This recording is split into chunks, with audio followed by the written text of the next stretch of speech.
I'm Jody Miller. I'm the co-founder and CEO of Business Talent Group, and we're just thrilled that we have you all here with us today. I was going to tell you a little bit about yourselves.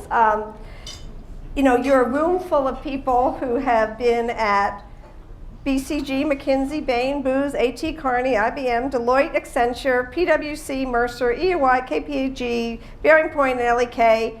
And those are only the ones I happened to talk to as I was walking around the room. We have representatives from the Fortune 1000 companies who are leaders in life sciences, consumer products, technology, financial services, media, and private equity. In other words, what we have in this room is a true representation of the future of work. We have people who are looking to work differently. We have companies who are interested in this talent, and we are thrilled to be able to take a moment to give something back to you, which is to give you some of the best minds on the most interesting topic today, which is disruption. I want to start by introducing our panel. They are really extraordinary disruptors, and I want to just give a brief introduction, and we're going to keep this lively and short, and if we have time for a few questions, we will, but I want to make sure there's time afterward for you guys to continue your conversation. It's actually a fairly nice evening in New York, so people can go out and enjoy the good weather. So our first disruptor is the financial services disruptor, and that is Tom Gardner, who is the CEO and co-chairman and co-founder of the Motley, which is a multimedia financial services company which is dedicated to helping the world invest better. Our legal services disruptor is Feroz Duto. He's the CEO and founder of Advanced Law, which is bringing performance, transparency, and better service to the legal industry. And our advisory service disruption and the anointer of disruptors, at least two on this panel, is Derrick Van Beaver. Derrick is currently a senior lecturer at the Harvard Business School in entrepreneurial management. He's also the director of the Forum for Growth and Innovation, which is a research project sponsored by Professor Clay Christensen, in addition to co-authoring the Harvard Business Review piece that's at the front of the room on consulting on the cusp of disruption, and his co-author is here somewhere. Yes, right there. Dina Wang is there she Dina, is in come the out corner. so people can see you.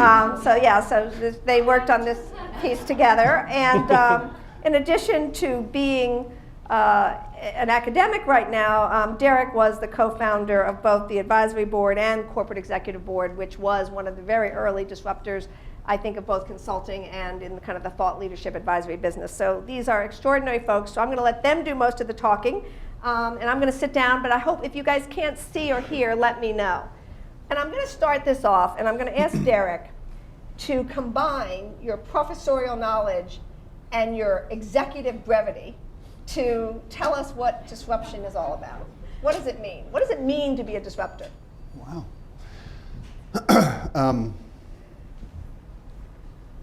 Well, to be disrupted is very hard.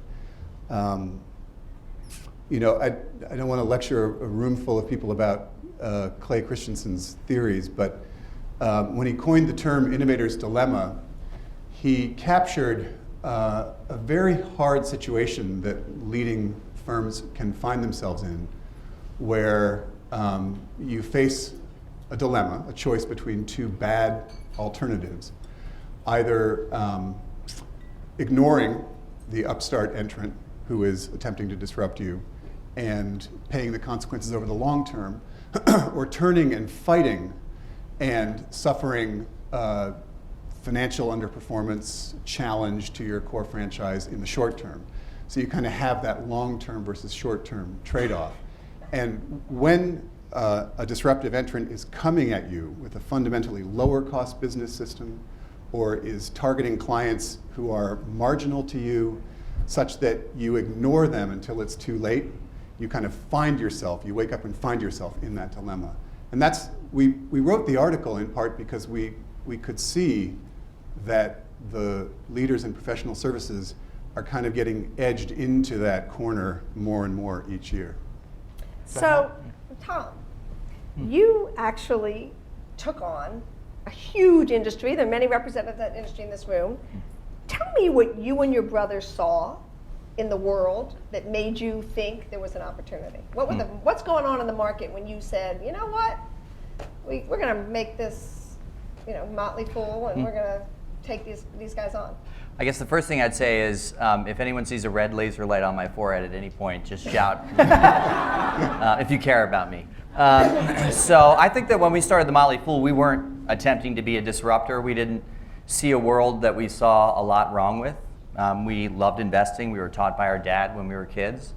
So we wanted to share the knowledge that we had, that it's not that difficult. It provides some great learning opportunities and experiences. When we were kids, on spring break, we would travel somewhere with our parents, and one of the afternoons of our trip would always entail visiting a public company that our dad was interested in. So instead of like going swimming, it's like, hey kids, we're gonna go visit this semiconductor wafer design company. And so there was some pain for us in that experience, but what we saw was that a business was run by people, and we left those meetings and sometimes Dad flat out sold the stock, because even we as 10 and 12-year-olds were like, that guy seemed criminal to me. So it was a game. It was fun and it was interesting, and we started the Motley Fool in that spirit. And what we found, though, once we kind of opened our doors, we were always fascinated with the internet. We started in 1993, and we were making a lot of prank phone calls as kids to radio stations. So the internet was just like another way to connect with people in a really fun and interesting way around the world. And what we found were a lot of people that were sharing Wolf of Wall Street-like stories. I mean, they were kind of the outliers that would come online and ask a question, and that might mean that they were just fundamentally very curious, or maybe they had been taken advantage of in some way, and they were looking for a totally new approach to thinking about their money. So out of that, we have become more and more disruptive in our thinking over the last 20 years. But we didn't start seeing a lot that was infected in the world that needed to be cured. I certainly feel that as an organization, we feel that now. Tell everybody, just because they may not know, what's the origin of your name? I know, but I think they would like to know. So the origin of our name is Shakespeare As You Like It, Act 2, Scene 3. And the Fool in As You Like It is exiled. And the Motley Fool in Shakespeare and in his Elizabethan tradition is the character that can tell the truth. And as long as they do so with some humor and humility, they're not going to lose their head. There are a lot of people who are out telling the royal family the truth, and they're imprisoned for life, or they die. But the Fool can do so jokingly, and that's always been the essence of our approach. Great. So Farouz, you're providing a whole new level of transparency to the legal community through your work with general counsels. So, sorry. Can you just talk a little bit about what are the biggest challenges when you're taking on an entrenched industry like the law with established law firms? I mean, what are you facing? It's a good question. Just before I answer that, I'll say I've been known as a disruptive, I guess, since I was in first grade, and my English teacher took the step of moving my desk away from everyone else's and putting it next to hers. I've been promoted, it sounds like, to disruptor, so I'm much happier now. Delighted to be on this panel. There are so many challenges, I almost can't go into them. Every day, I think, we've been in business 5 years. Every day there's a new obstacle and a new challenge. It's going well. If I had to put my finger on what's hard, it is almost that they're rationally, when someone is faced with a disruptive service, and you can, whether it's law or consulting or smartphones or anything, there could be a rational argument or a reasoning that a client will get. So, we're doing things differently? That sounds like a good idea. And they might be skeptical, but largely they can overcome that in the face of good arguments. They can understand there is a different way to do something. There is a better way to do something. The problem is habit. Emotionally, you aren't ready to change the way you do something. Even something as simple or mundane as, I don't know which law firm to use for this work. I have this other service called advanced law that I could try, but hey, wait a minute. my brother-in-law knows someone who works in Indiana and might know someone who can practice law there, and you're just so used to doing that. So intellectually, you know that there's something better out there. There are opportunities. But I think it's just the habit that you have to keep on doing things the way you were supposed to. It doesn't matter how much argument you have. And that's why so much of advanced law and disruption, I would argue, isn't just coming up with the idea. It's how to affect social change. So let's talk about real impacts. Tom starts the Motley Fool. Derrick is at advisory board and the corporate executive board. How does the Motley Fool being in business impact you as a new company going public? How did they impact CEB? Yeah. We made those guys. I'm kidding. Well, I think you may have. We had which no is why I impact. asked Really? the question. Well, I think you had an that's- impact. I don't- I think certainly Motley Fool were supporters of ours very early on. We had, and it was funny, when we went public in 1999, we'd been in business for 17 years, so we had a model that worked very well, very demonstrably well, and yet we were on the road at the same time as Pets.com, and there'd be these sock puppets lying limply in every place that we went. And people couldn't get, sort of to what you're saying, Feroz, it was impossible for us to communicate to investment bankers that our members would share ideas with each other just because, their best ideas with each other, just because they felt an obligation to help each other. There was something about the milk of human kindness that wasn't translating in that setting. But I think when you all and then some of our early banks actually validated that this model is not only okay, but it's maybe a better way to do thought leadership, that really helped support us. And was the fact that they were independent. I probably should take one step backwards because I realize not everyone may know exactly what all these businesses do. So in 10 seconds, tell us what Sure. the CEB did, and then I think Motley, and then Advance, just so people have some deeper understanding. So CEB forms memberships of heads of function at big companies, heads of HR, sales, marketing, legal. And then we poll those memberships to figure out the challenges they share with each other and do research against those challenges on a fixed cost subscription basis. So it's a different business model than the traditional solution shop or value-added process model. And it's one that allows our members to come together and advise each other on how to overcome their challenges, which is very powerful. And has a multiple, which is something most consulting firms don't have when they go public. I would say think of us as a subscription business providing investment and financial advice in a transparent environment where it's expected that you would talk to other customers or members of our service. So think about that when you meet with a broker. You're not really invited to talk to their other clients and former clients. You can't see their performance record, and you just, in many cases, put your financial life in their hands. In our environment, you're more active, it's transparent, and performance-based and communal. And advanced law is bringing together large company chief legal officers or general counsel, and these are big companies like Google and Panasonic and MasterCard and Nike, bringing these guys together who say we can do things differently along with firms that we vet. We put them together, and then the idea is that, to the point about performance transparency or information transparency, that's really what this is about. The general counsel, the companies, the clients, in other words, always evaluate all the work and on a simple evaluation system. And then the idea is that we share with all of the GCs who's doing well, which firms, which lawyers, and so it's a way to break out of this idea of just saying, well, I've heard of them, might as well use them. We've got actual data.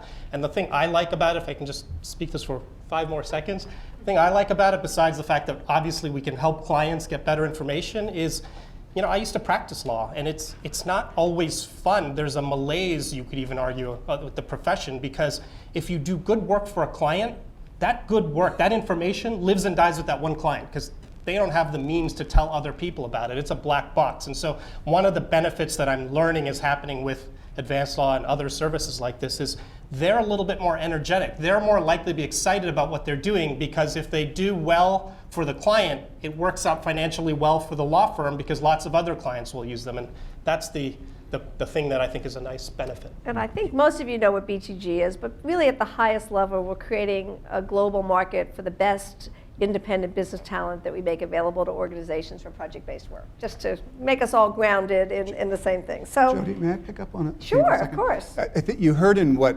everyone just said, this notion of transparency. And I just wanted to say something about Dina, who was the lead author of the article that is back there on that table. Dina came into our fellowship planning to study healthcare, but having come out of McKinsey, a question kept coming up to her in her mind, which was, how is it that the consulting majors have survived undisrupted for over a century? What is it about their businesses that has caused them to be immune to disruption?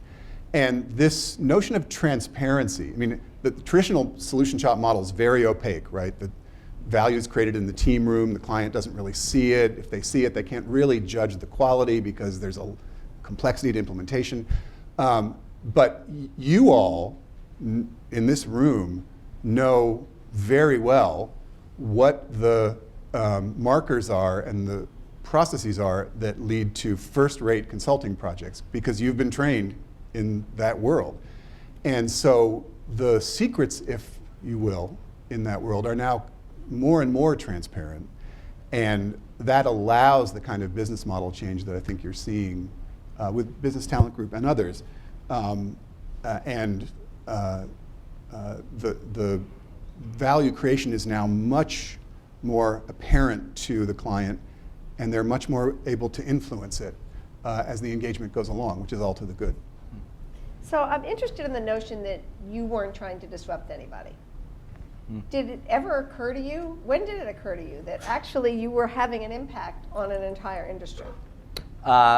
Somebody was attending a cocktail party at which the CEO of Salomon Brothers asked who was behind our company that was challenging the status quo in a way that was upsetting to him. So, and I was kind of like, well, there's no one behind us. We're fools out here. But I think that my opinion of where we are as a company is that our greatest disruptions are ahead of us. I think we've done some very nice things. I'm proud of who we are. We have a journey that Jody knows about, which is that we raised a tremendous amount of venture capital in the late 1990s. And then we decided we're not going to go public. We're not going to sell, which is an unusual path to take. We're going to buy back all of our venture capital investors at a premium to what they invested in 10 years ago at super high, ridiculous valuations when we raised far too much money, far much more than we needed. So 10 years later, 2007, 2008, we're like, let's start repaying them. Then the market falls 50%. So we've been through, when we started the business, I was 6'5" with a full head of hair. And I think I look great now. I don't know why you're laughing.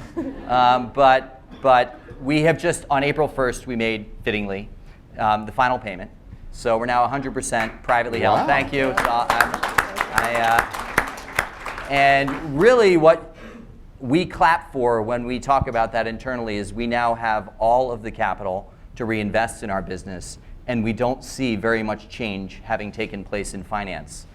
There are certainly areas of increased skepticism because of what happened in 2008, 2009. But remember that Alan Greenspan, who is someone that I admire, even though I know his reputation has taken some hits here over the last 5+ years, said that he was very surprised to learn that in the financial services industry, people did not have a high level of loyalty to their organization. Their compensation system was such that they would go for that one-year bonus with leverage, short-term speculation, and they would put the long-term success of that organization at risk for their own personal reward system. And that surprised him. We had been sitting and watching that and observing that happen year in and year out. So I think that financial services is about to be hit by a tsunami of transparency. Save that. We're going to come back to that. So I think it's. I've got about an hour and a half talk on that prepared for later. One thing I was going to comment on, just this notion of self-consciously trying to disrupt versus, I mean, Tom, you said you weren't. CEB wasn't. How about you? Were you consciously going into this world? Yeah, you're a lawyer. Since first grade.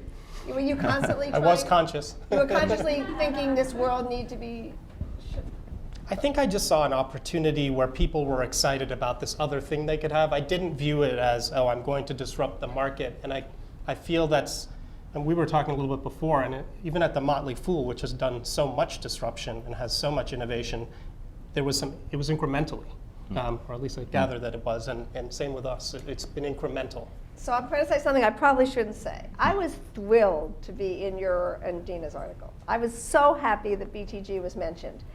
But I had to scratch my head because it never really occurred to me when we were talking about what BTG would be, that we would be a disruptor of consulting. That was not our mission.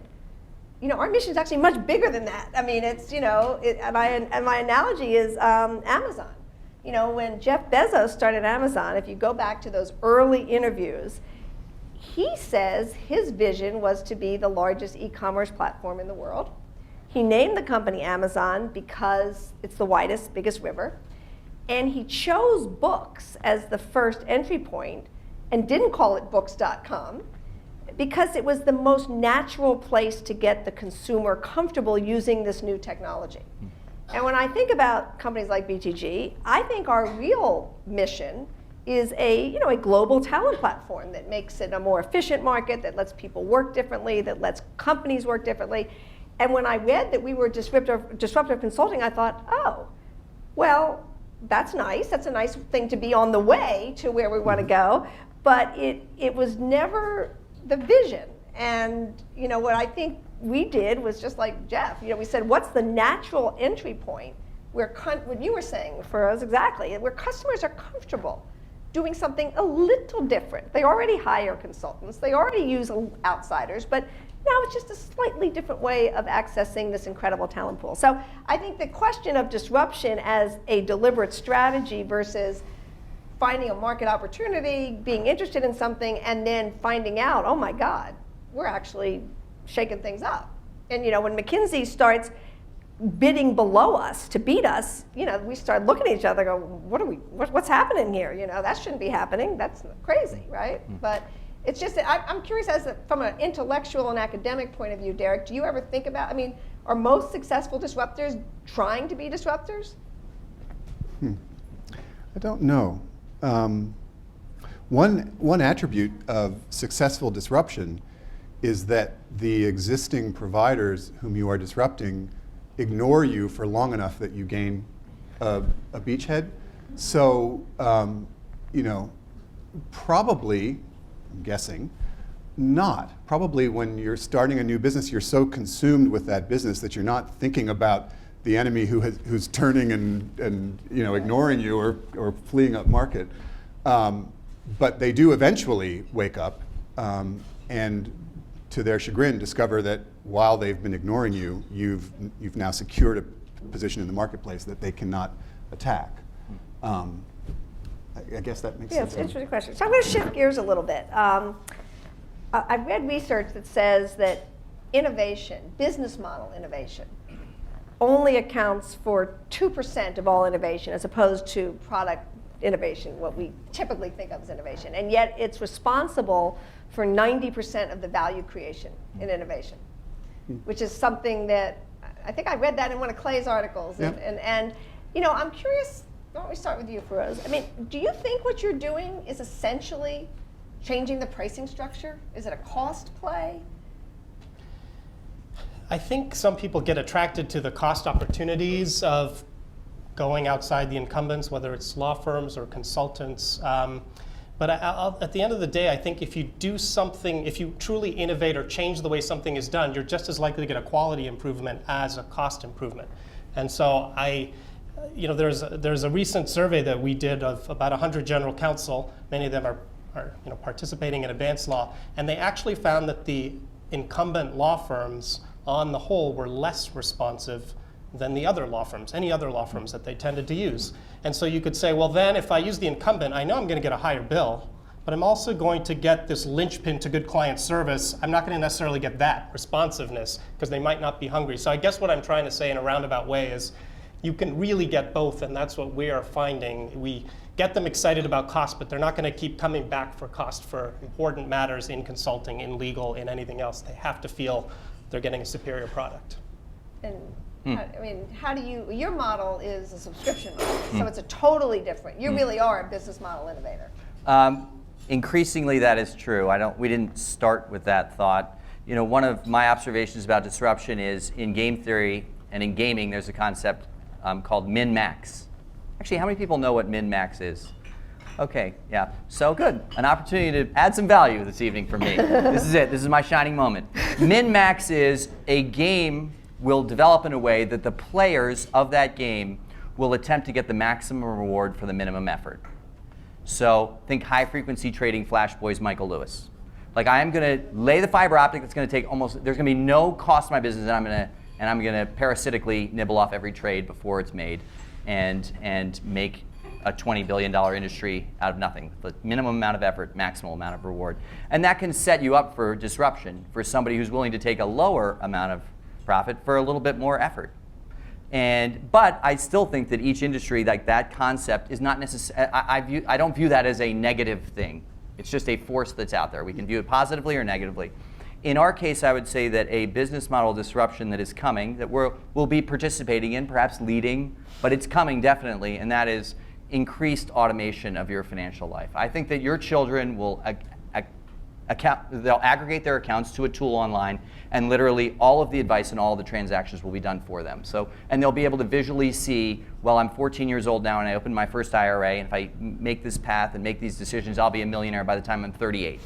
And then it tweaks as they get a job and they make more or less, and they'll be able to follow their financial life that way, and it'll be totally transparent. And the fees will be minimal because it's automated. It's not I'm meeting face-to-face with this advisor at Edward Jones, and that business model doesn't scale. And what is happening in that business model, and I'm not meaning to pinpoint that firm, it is true across the board, is that products are being sold at prices that are too high with hidden fees attached to them because it simply doesn't scale. And that's going to be undermined by transparency and automation in finance. And there is a min-max component to that new disruption that comes in, but I think because of transparency, it's a much better solution for people. So, Derrick, Scott Cook, the CEO of Intuit, has famously talked about the fact that it's impossible to predict what innovations are going to work. And therefore, his solution to that is to increase his number of at-bats. The more things you can try, the more likely. How do you advise a company? How do you tell a company, how do you do that? Well, Scott is also a great student of Clay's work and of a theory that is at the center of a lot of his current thinking and really the companies that you see here, this notion of jobs to be done. So really understanding what are the unfulfilled needs in our customers' lives for which they would hire us to accomplish the practical, emotional, and social benefits that they desire.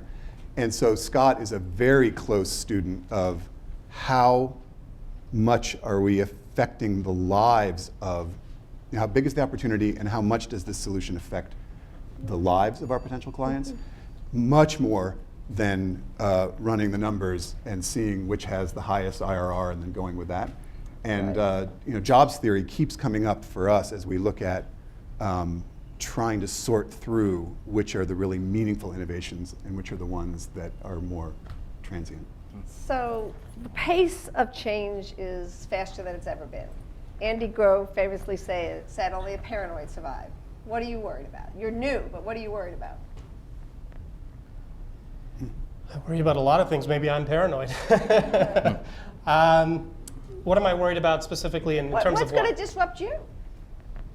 I think we're so early into the disruption, I'm not yet at that point, to be honest. In other words, again, you come up with the idea, you're disrupting things one client at a time. I don't know, maybe this is not what maybe this is weird, but I don't mind other people coming in and disrupting around me and innovating. I kind of think we're all in this together. You learn from the community around you. Their game is going to make, we look around and we learn from others, and so. So you would be a fast follower. Yeah, and I honestly think I have an idea of what I think is going to be big in 10 years, but I don't want to get there too fast, if that makes any sense. It's not that I'm a prophet, it's just that some clients aren't ready to go 2 steps forward. And so we're pacing ourselves, and so maybe that's... What do you worry about, Tom? Well, I like Elon Musk's expression about starting a business, which I think communicates that if you start something, you're always fundamentally going to be worrying about something relating to it. Elon Musk said that starting a company is like sitting down and eating glass while staring into an abyss. So I thought that was accurate to some of the experiences over the last 20 plus years. But there's a philosophy that we believe at the Motley Fool, which you may have heard of, called conscious capitalism. If you haven't heard of it, I recommend Googling it and reading about it. Essentially says organization needs to be purpose-driven and needs to have a mentality of serving all the stakeholders of that business and essentially having a scorecard. How are we doing with our employees? That is developing on services like Glassdoor, where past and present employees can anonymously review their company, and there's a rating system attached to it. So you can't hide. If you're doing very well for your customers and your shareholders are happy, but it sucks to work there, it will be known now in this world. The stakeholder transparency is coming, and I think conscious capitalism is on the right track with that. So one enlightened view, conscious capitalistically, which can be tough when you start a business, you're eating glass, you want to succeed, is that if you have a higher purpose, if your purpose is delivered more effectively by someone else, you're actually cheering them on.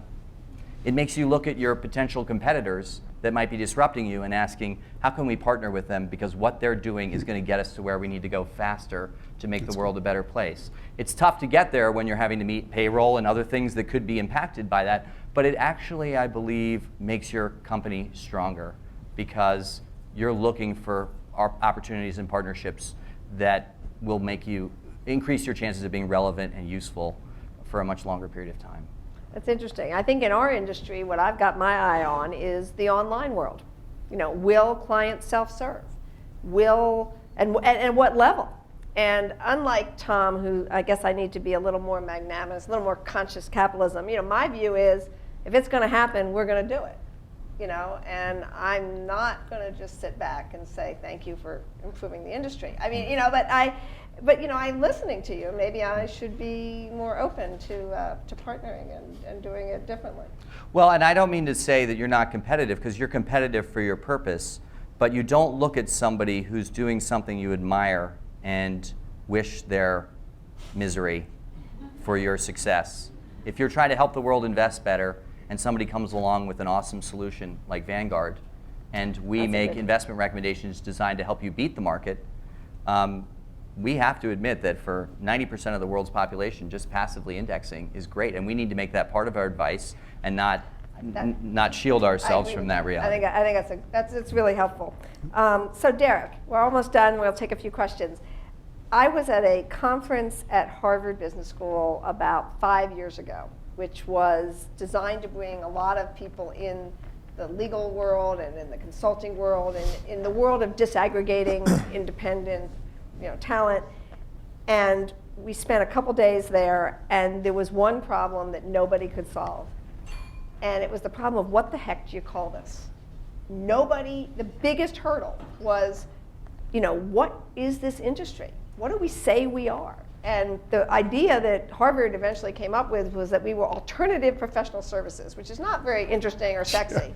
And you know, I just wonder if you guys have made any progress in, you know, identifying what are we? You know, how do we define ourselves in the world that I think acknowledges that this is not just a kind of alternative professional services. It really is something that is exciting, disruptive, changing the way people work, changing possibilities for individuals, changing the way companies get things done. You know, I don't have a label. I'm reminded, you know, we teach the case on Netflix, and Reed Hastings never called his business DVD by mail because that wasn't, right. You know, that wasn't the vision. So I don't like defining you by what you're not. I don't. To me, there's something around the power of networked models that I think is really interesting. And if I were trying to come up with a noun to capture the value that you can bring, this idea that you can create a shared space that helps your talent to achieve their development, helps your clients to identify the best solutions for themselves, and builds community. I don't know how to capture that. Well, anyone who has an idea, email me and we'll give you a prize. So, this has been a long-standing issue. So let's start to wrap up a little bit. And I want to leave with some very crisp, practical advice for our audience. And I think I'll just go down the row. So Derrick, Tom Friedman says the most innovative companies wake up every morning and ask, what is the biggest trend going on in the world and how can I capitalize on it? What would you tell a company the single thing they got to do if they want to either be a disruptor or not get disrupted? To be a disruptor or not get disrupted? Right. You can pick either one. Sure. Pay unbelievable attention to the unlocked basement door. The question you asked before is a threat going to come at us from above, from somebody trying to take our best customers and offer them better products for more money, or is the threat going to come from below? And the threats that come from above we can deal with. It's the threats that come from below, like your online concern, those are the ones that have the characteristic of we don't pay attention until it's too late. So if you have one place to focus, go down and lock that basement door and make sure you understand what's going on with your smaller clients, your newer clients, the work that is not the crown jewels of your franchise. That's where it will come. So Tom, you were named the #1 best place to work by Glassdoor. What do you have to do to be named the #1 best place to work? Well, you have to believe Peter Drucker's belief that culture eats strategy for breakfast. I opened our offsite with that quote Awesome. about a couple months ago. And you guys are going to beat us next year. And overall, I think if you take each of those words or imagine that he really meant exactly what that says, it means that the very first thing that happens every day at your business is that culture wakes up in the morning and sits down and eats strategy as a less relevant component of what you're doing. So if you have a great strategy, and Gallup surveys show that 7 out of 10 people that are going to work at your organization are indifferent or downright negative on what you're doing, and 3 people are rowing hard in the canoe. Okay, you have 10 people in your canoe. Let's say you have 200. Let's say 10. It's going to be easier mathematically for me. Let's say 100. That's easy. You've got 100 people rowing in your canoe. 30 of them are rowing hard because they really love what's happening. 50 of them are watching, and 20 of them are trying to hit the rowers with their paddles. And that is what the average company has happening. So something is so very wrong if 70% of the people that come to work don't care or are negative about that environment. And if you want the most competitively advantaged, next step for any organization, it's to reverse those numbers and get people passionate about what they're doing and care about their careers. And to BTGers, I did not pay Tom to say that. This is genuine advice. So my question for you is, if you can't hire advanced law, what's the one thing people should do when they hire a law firm?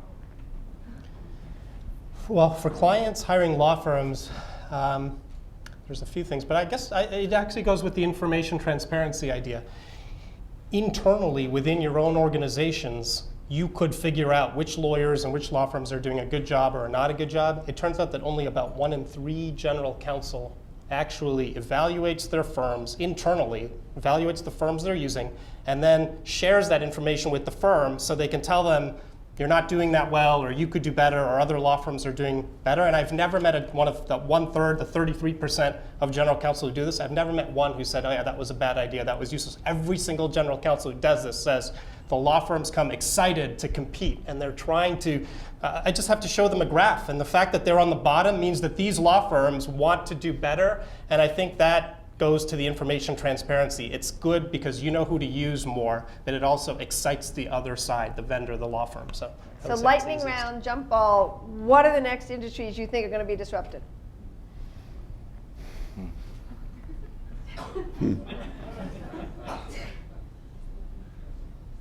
Well, I think Tesla is unbelievable, and I think that that Elon Musk and the approach that he's taking is going to have an impact beyond automobiles. But it's 10 years from now, the roads will be completely different.